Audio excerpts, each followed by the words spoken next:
Elite Organisation, cabinet référence pour faciliter vos démarches lean et améliorer vos performances, vous présente le 18h Éco.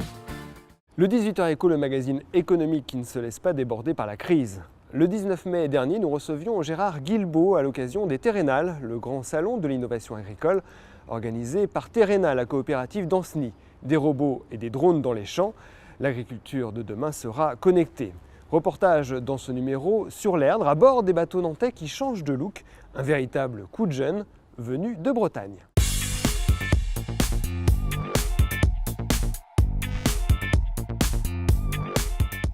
Bonjour à tous et bienvenue dans ce nouveau 18h Éco avec Yannick Lenné. Bonjour Yannick. Bonjour Cécile. On va commencer avec l'actualité de la semaine bien sûr et on commence par une visite ministérielle, celle d'Emmanuel Macron. Le ministre de l'économie, de l'industrie et du numérique était à Nantes pour lancer la phase 2 de la nouvelle France industrielle. La phase 1, c'est Arnaud Montebourg qui l'avait initiée il y a 18 mois, 34 plans là, à l'époque. Emmanuel Macron, lui, reprend les choses et propose une version plus resserrée, non plus 34 plans, mais 9 solutions industrielles thématiques, les transports, la médecine, les objets connectés, la ville durable.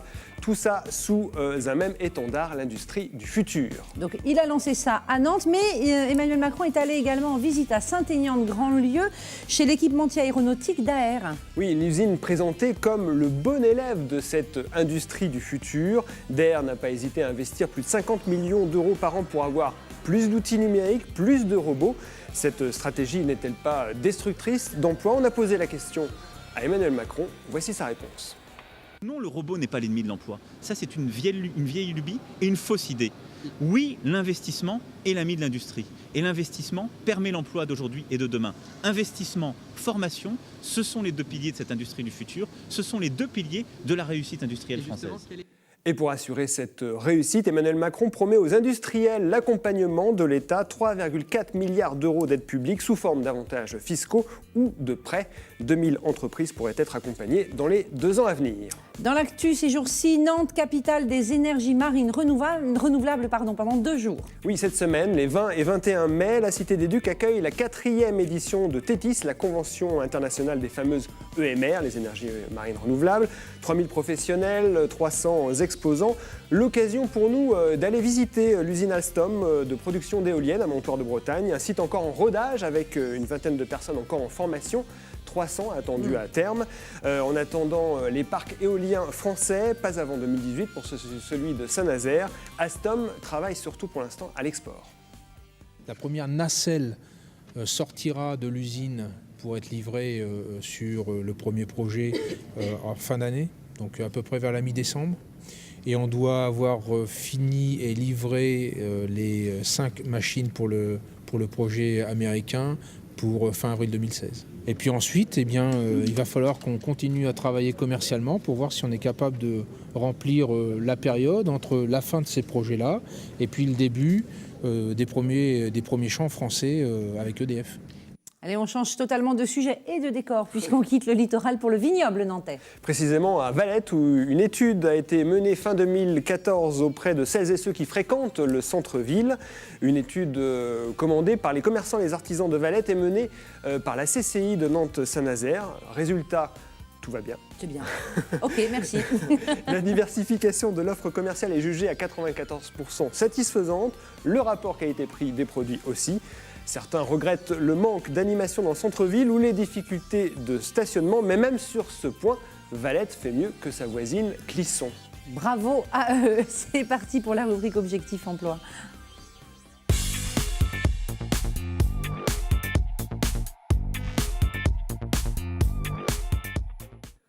On compte plus de 10 000 créations d'entreprises en Loire-Atlantique chaque année et on le sait, beaucoup se lancent dans la création, dans l'idée de créer leur propre emploi. Et bien, du 1er au 5 juin prochain, dans le département, une semaine est dédiée à ceux et à celles et ceux qui se sentent une âme d'entrepreneur. C'est organisé par le réseau des supporters de la création 44. Plusieurs ateliers prévus pour aborder les différentes étapes de la reprise ou de la création d'entreprise, notamment la question de l'hébergement qui se pose à tout porteur de projet. On ne démarre pas forcément à la maison, souvent à cause de l'activité en elle-même. Lorsqu'on a besoin d'avoir d'outils de production, par exemple, c'est des fois très compliqué d'avoir ces outils de production, même dans son garage. Et puis, on s'aperçoit aussi que dans la recherche d'un hébergement exogène à la maison, les jeunes chefs d'entreprise cherchent aussi à rompre l'isolement de leur propre activité et surtout aussi partager avec d'autres. Et une pépinière, par exemple, offre tout cela. Par exemple, la pépinière de Nantes Créatique et la pépinière Créatlantique à Saint-Nazaire, qui offrent une somme de services qui favorise et qui facilite l'hébergement de la jeune entreprise. Cette 4e semaine de la création de la reprise d'entreprise, création et reprise, se passe donc du 1er au 5 juin à Nantes, à Éric, Saint-Nazaire, La Baule et Ancenis. Plus d'infos sur le site qui s'affiche, les supporters de la création 44.fr. On enchaîne avec le reportage de la semaine et on va se faire une petite balade, une petite virée en bateau sur l'Erdre. Oui, je vous invite à monter à bord des bateaux nantais. La compagnie de bateaux-restaurants parcourt la plus belle rivière de France depuis 1969. Mais depuis quelques années, la fréquentation est en baisse, moins 16% depuis 2012. La compagnie a été rachetée en 2014 par le groupe rennais Convivio, spécialiste de la restauration collective. Les Bretons ont redonné un coup de jeune à la flotte nantaise. Le reportage de Benoît Balti. Il n'avait pas changé depuis 1993. Aujourd'hui, fini la coque bleue et blanche, place à un gris plus moderne pour les bateaux nantais. Et même si ça ne change rien côté navigation, le pilote est ravi. C'est un peu plus gratifiant pour le travail parce qu'on est un peu plus fiers d'accueillir des clients dans des établissements qui sont propres et tout rénovés de l'intérieur. Puisque cette rénovation ne concerne pas seulement l'extérieur, l'intérieur des 2 bateaux-restaurants a été entièrement transformé, ainsi que la gare fluviale, une modernisation qui était nécessaire. Les bateaux étaient donc vieillissants, ils avaient besoin d'être revus dans leur intégralité. Nous avons fait le choix de 2 univers différents. Un univers plus nature pour l'Armorique 2.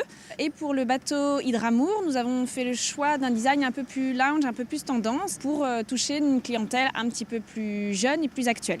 Car depuis 3 ans, les bateaux nantais affichaient une baisse de fréquentation de 16%. Le groupe Convivio, qui a repris l'activité depuis 1 an, a choisi l'investissement pour inverser la tendance. C'est un investissement conséquent puisque nous avons consacré un peu plus de 500 000 euros donc à la modernisation de l'ensemble du parcours client. Alors, le chiffre d'affaires des bateaux nantais est de 3 millions d'euros et notre objectif, il est de passer rapidement, sous 3 à 5 ans, de 3 à 4 millions d'euros. Aujourd'hui, environ 75 000 clients profitent des bateaux nantais chaque année. Pour atteindre le chiffre d'affaires visé, il faudrait qu'il soit 100 000 d'ici 5 ans. Allez, c'est le moment d'accueillir notre invité de la semaine et nous accueillons Gérard Guilbault, organisateur du Salon des Terrénales. Bonjour. Bonjour, bonsoir. Les Terrénales, un événement organisé par Terrena, la coopérative agricole d'Ancenis, dont vous êtes un des membres du conseil d'administration. Mais avant de parler des Terrénales, un mot quand même sur l'information du jour. Terrena a dévoilé aujourd'hui même être en négociation pour reprendre le groupe Doux, 3e acteur français de la volaille. Quelles sont les intentions de Terrena avec ce rachat du groupe breton ? D'accord, donc en effet, comme vous l'avez justement dit, nous sommes rentrés dans une période de négociation et on va mettre à profit cette période pour prendre les différents contacts et puis asseoir le projet qu'on a mis en place. Alors ce qu'on souhaite vraiment, c'est accompagner le groupe Doux dans cette 2e phase. Vous savez les difficultés avec le groupe Doux à une certaine période. Donc on veut les accompagner. C'était en redressement judiciaire jusqu'en fin 2013. Donc nous, pour la coopérative Terrena, c'est d'être un acteur significatif, coopératif sur le marché français et de se positionner clairement sur le marché européen, mais également sur le marché mondial, puisque on surfe sur une production de volailles qui est en constante augmentation au niveau de la consommation. Et ça doit nous permettre d'assurer des débouchés pour les producteurs coopérateurs de la coopérative Terrena. on aura l'occasion sans doute d'y revenir dans les prochaines semaines, certainement, sur cette actualité très forte, en tout cas pour le groupe Terrena. Revenons à présent sur l'événement pour lequel nous vous avons invité, donc les Terrenales, 2e édition cette année, les 28 et 29 mai prochains à Saint-Martin-du-Fouillou, près d'Angers, un salon mondial dédié à l'agriculture écologiquement intensive, plus de 8000 agriculteurs attendus. Un événement destiné aux professionnels. On n'est pas au Salon de l'agriculture de Paris, ni dans une foire commerciale. Alors pas du tout, hein. On est sur le rendez-vous des gens qui veulent innover, qui veulent faire bouger l'agriculture. Et c'est le salon des agriculteurs qui parlent aux agriculteurs. Et là, autour de ces innovations, 103 innovations, 12 temps forts, vous l'avez dit, 8000 agriculteurs attendus, c'est bien un salon de professionnels. Et on veut clairement faire passer le message du changement de l'agriculture sur ces techniques. Et ils ont besoin, les agriculteurs, de lieux comme ça, d'occasions, de rencontres purement professionnelles, d'échanges de pratiques? Ils ont besoin parce que, pour ma part, moi qui suis agriculteur depuis 35 ans, je suis un pur produit de l'agriculture intensive. Hein, et on m'a inculqué un modèle agricole que j'ai suivi au fil des années. Sauf qu'aujourd'hui, le modèle a changé, l'attente de la société a changé, et le modèle agricole doit changer également. Et pour ça, il faut proposer aux agriculteurs des techniques nouvelles, innovantes. Et pour ça, il faut que l'innovation soit partagée pour qu'elle soit portée, quoi. Alors, peut-être sur votre parcours, d'un mot, puisque vous venez d'en parler, effectivement, vous avez 57 ans aujourd'hui. Qu'est-ce qui a été le déclencheur? Vous avez dit que vous aviez changé vos habitudes. En quoi vous les avez changées? Et à quel moment vous avez décidé de changer, justement, vos pratiques? Vous êtes producteur de viande bovine du côté de Chéméré, dans le pays de Ré. Tout à fait, producteur de viande bovine et producteur de volaille, et également producteur d'énergie depuis peu, puisque nous avons installé une unité de méthanisation à la ferme. Donc on est vraiment dans les solutions là, de l'agriculture écologiquement intensive, puisqu'on recherche l'autonomie de l'exploitation. Donc ça a changé bien en 2008, hein, quand la coopérative a organisé une vaste consultation autour des agriculteurs. Et vous vous souvenez, en 2008, nous sommes en plein dans les Grenelles de l'environnement. Nous sommes dans le plan Éco-Phyto 2018. Et l'agriculture doit réduire l'utilisation des produits phytosanitaires. Aujourd'hui, c'est un objectif de réduire de 50% l'utilisation des produits phyto. Donc la coopérative nous a dit il nous faut pas, ça doit pas être un produit marketing, mais ça doit être vraiment du concret, parce que nous sommes des pragmatiques. Alors qu'à l'époque, quand ça sort, ça fait peur. Hein. Évidemment, parce que quand on dit qu'il faut diminuer l'utilisation des produits phytosanitaires de 50% et qu'on n'a pas de solution en face, je peux vous dire qu'on n'est pas très tranquille. Mais aujourd'hui, Terrena, c'est Terrena Innovation, c'est une cellule recherche et développement qui est autour de 100 personnes aujourd'hui. C'est un budget de 2,5 millions à 3 millions par an dans la R&D pour justement proposer des solutions AEI, c'est-à-dire nouvelle agriculture aux agriculteurs. On peut peut-être présenter quelques-unes de ces innovations. Une de celles qui va être d'ailleurs montrée lors des Terrenales, c'est ce robot désherbeur en totale autonomie dans une parcelle de maraîchage. On peut le voir à l'instant. C'est ce qu'on pourra découvrir lors de ce salon. Alors bien sûr, ce salon, il est pour partie lié aux productions végétales, mais aussi pour partie aux productions animales. Alors là, vous voyez ce robot qui est en milieu confiné, hein, qui est fabriqué en France, hein, qui est une petite start-up française, et qui propose aux agriculteurs de faire du désherbage mécanique. Donc le gain pour l'agriculteur, c'est l'utilisation de moins de désherbants, ou pas de désherbants. Et puis le gain pour la collectivité, c'est moins de pollution dans les sols. Vous voyez que quand je vous parlais d'innovation partagée, c'est vraiment ça. C'est qu'il faut que tout le monde s'y retrouve dans l'innovation. Mais ça coûte peut-être plus cher que les désherbants et que les produits, en fait, hein, dont on ne veut plus aujourd'hui, non ? Alors après, évidemment qu'il y a les investissements, mais je pense qu'aujourd'hui, les agriculteurs ont la capacité à investir parce qu'ils sont déjà équipés dans des CUMA, dans des coopératives, il y a des entreprises. Peut-être expliquer ce que c'est pour Alors les CUMA, c'est donc des coopératives d'utilisation du matériel agricole. C'est une mutualisation de matériel qu'on achète à plusieurs, en fait. Voilà, on peut se permettre d'acheter du matériel innovant, bourré de capteurs. Il faut savoir qu'aujourd'hui, il y a plus de capteurs dans un tracteur que dans la fusée de la NASA. Donc on peut peut se permettre à plusieurs d'investir dans du matériel. Désormais, les tracteurs ont aussi leur GPS.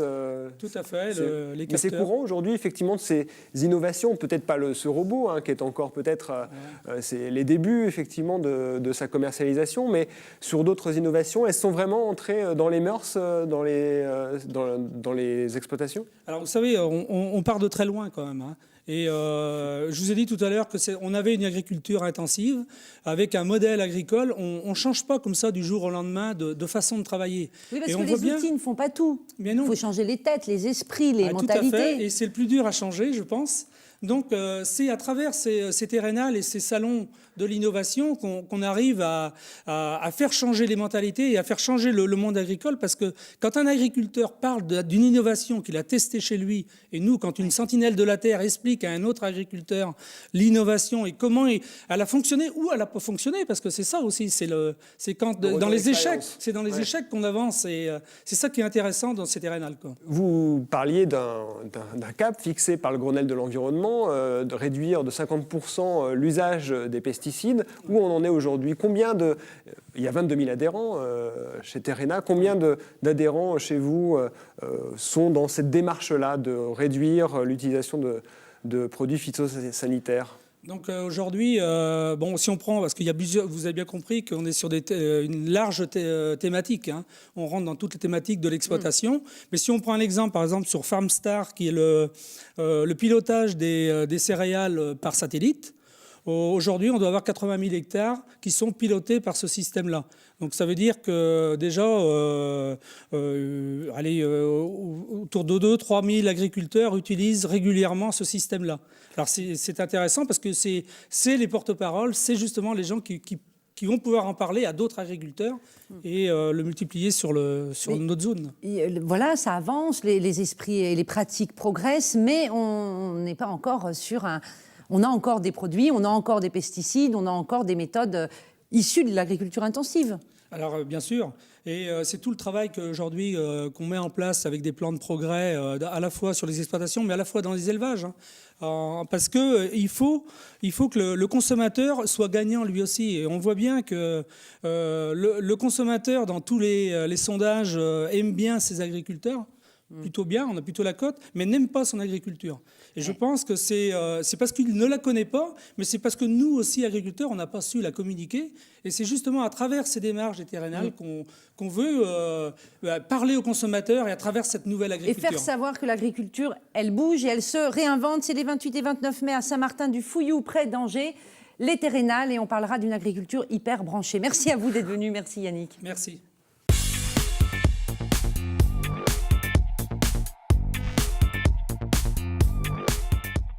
Le 18h Éco vous a été présenté par Elite Organisation, cabinet référence pour faciliter vos démarches lignes et améliorer vos performances.